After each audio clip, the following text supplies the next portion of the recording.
Hey, quick one today. Just got back from work. Giving a lesson. Not really work if you love doing it. So quick one today about my girlfriend painting Mortarion. So this is an ex-partner from back in the day. We were exchanging messages today about some of the videos. She's been watching some of the videos and she's been having a laugh because she's appeared in a few, as in, being mentioned. So this is when I was running my own store.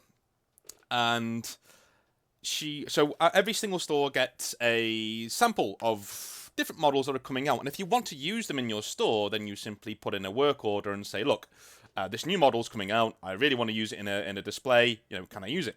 And so I emailed in and I said, can I use the new Mortarion model, because I thought it looked pretty epic, pretty cool. And they said, yes, sure, take one out of the order that comes in. So the big box came in on a Thursday. I opened it up. So sure enough, I saw Mortarion in there, one extra Mortarion than I needed for the shelves. So I took it off. And by the way, it's a miracle more people don't nick shit from Games Workshop by just saying, hey, can I use this for training purposes, or can I use this for a store project? And then that project never happens, and it goes in your bag, and whoops, it's now at home. Never did that. I should have done, now that I think about it, but never did that. But hey, it is what it is. So, I take this out and I build it and I put it together and I stick it on the table, on the main painting table that every Games Workshop has. And I sit there for a week doing other bits of work, doing the accounting, sorting out everyone's games and doing the store army, getting that painted up and done, getting stuff painted for the armies on parade that was coming up that time of the year. So I'm sitting there chilling out, and my girlfriend at the time, she comes in and she brings me a cake from down the road because she's trying to feed me up, because that's what Asian ladies do. I'm eating this cake and she's sitting down and she's always sitting there awkward, all right, and woman in Games Workshop, she gets stared at quite a bit.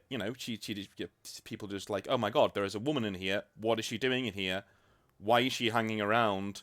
Is she here to rob us? Or is she here looking for a husband? Those are the two things that generally, in a geek's mind, weirdly, is she a mass murderer, or or is she here to find a husband? Those are the only two things a woman's allowed to do in Games Workshop, apparently. That's how mad our minds are as geeks. So anyway, I'm sitting there and she's sitting there doing nothing, and I'm painting away, and I'm like, hey, do you want to paint this? Like a Space Marine or something? No, I'm okay. I just want to talk to you. I was like, okay, cool. So we're talking about, life, the universe, and everything. We're going to go for a drink after work or whatever. And so I'm painting away. And all of a sudden, somebody moves a box from in front of us that was in the way of Mortarion, and they take it away. And she immediately says, whoa. And I say, what? And this girl is not a nerd by any stretch of the imagination, right? She'd be classed as a popular kid in school, I guess. And she goes, what the fuck is that? And I say, oh, that's Mortarion. And before I can say anything else, right, a local Dave comes over, and says, oh, that's Mortarion, he's the Primarch of the Death Guard, and starts reeling off all this lore. He's got this thing called the Lantern. It's like his main weapon that he uses in his offhand. But his actual main weapon is this Reaper of Souls. It's this huge scythe that he makes, and his legion are all about being persevering through death and destruction, things like that. They're the really gritty legion, and Nurgle corrupted them, blah, blah, blah. And I can see her eyes just glazing over, looking at this guy going, okay, too much information. I don't have any context for this. What am I doing here, right? So I say, hey, Dave, go and get the Death Guard Codex. Go and get it. Bring it here. Go and get the, So he goes and brings it out. Is it the Codex? It's a book with Mortarion on the front, right? So he brings it out, and it's got load of lore in there. And I say, look, have a little read of that, and that'll tell you, what's what. So she flicks through it and says, I'll be honest with you, he seems really cool, but I really want to paint him. And so I look at her and I look back at this Mortarion model thinking, I'm probably only going to get one of these, because if I try and get another one, they're going to say, well, what happened to the last Mortarion we gave you? But I just sort of relented and said, okay, let me undercoat it, and then you can paint it in whatever colour you want. So I undercoated it in a nice black, simply because she's a beginner, right? And I don't want, I don't want to do white or anything like that other Nurgle players would do, because you know, I want to cover up her mistakes if she makes any.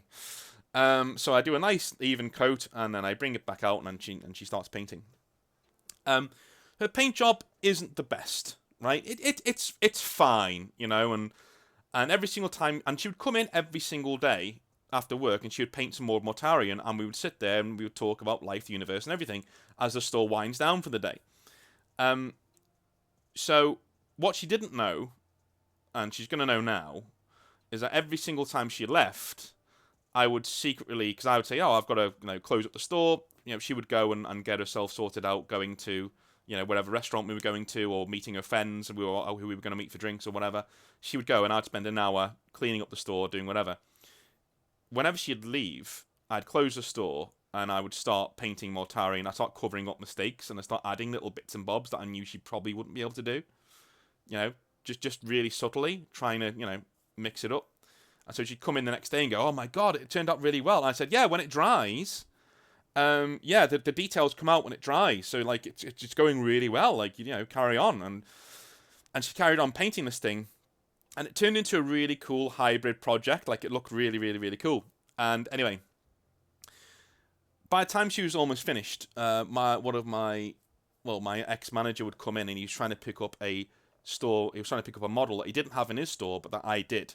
And I wasn't selling this model. I think it was a Torox, you know, the Gene Stealer van thing. You know, I hate that model. But, you know, the Gene Stealer van thing, I wasn't selling it. You know, I'd never sold any, and he really needed one, so he came over to pick it up for his store.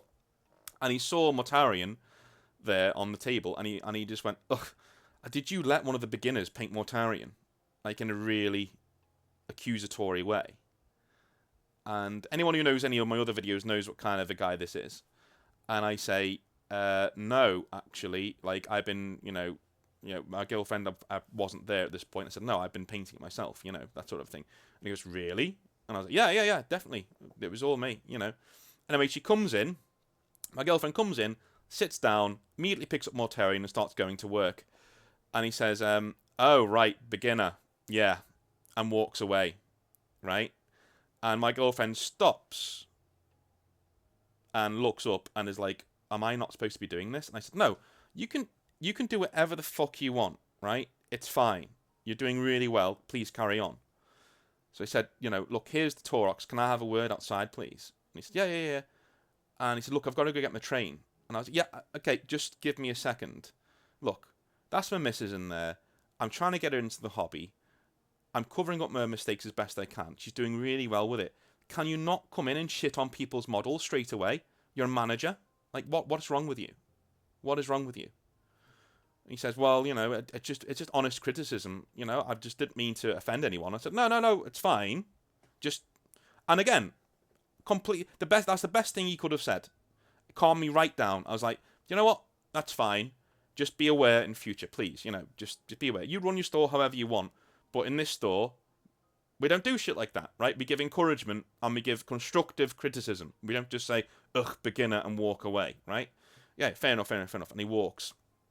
That brings me on to one point I wanted to make that somebody really brought up a really great point about gatekeeping that was in my last video. And that is that having a go at other people's models or refusing to play them because they don't have any paint on their models is a form of gatekeeping. I brought that up in a previous video. I do agree to a certain extent that it is a form of gatekeeping.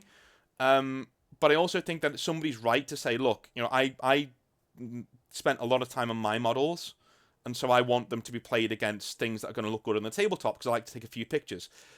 Now, if someone said that to me, if my models are unpainted and someone said, hey man, you know, I'm really sorry, but I want to take pictures of my army today and I want to play against models that are actually fully painted, not a problem, you know, that's not a problem. But there are ways and means of going about it, just the same as that manager there. There are ways and means of going about asking who painted that model, aren't there, right? There are ways and means of doing it. There's no need to come in and have a snarky attitude. There's no reason to come in and have this really haughty, elitist attitude about your own models or somebody else's. And that's what I believe. So in response to that person who was I think I need to have a little look-see here, because I think I do have your name, and I'd like to call out whenever I can. Let's see. Let's have a little look-see. I don't think I can find it, because I really want to do it really, really quickly. Bollocks to it. I don't think I can find it.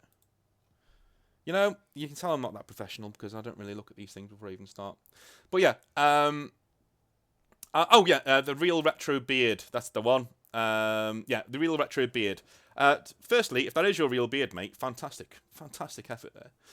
Number two, I do agree. His comment was, the gatekeeping that I have witnessed is refusal to play people with unpainted armies or badly painted armies, and the judgmental, demeaning comments that come along with it. That is mostly certainly a form of gatekeeping, and I say yes, it definitely is.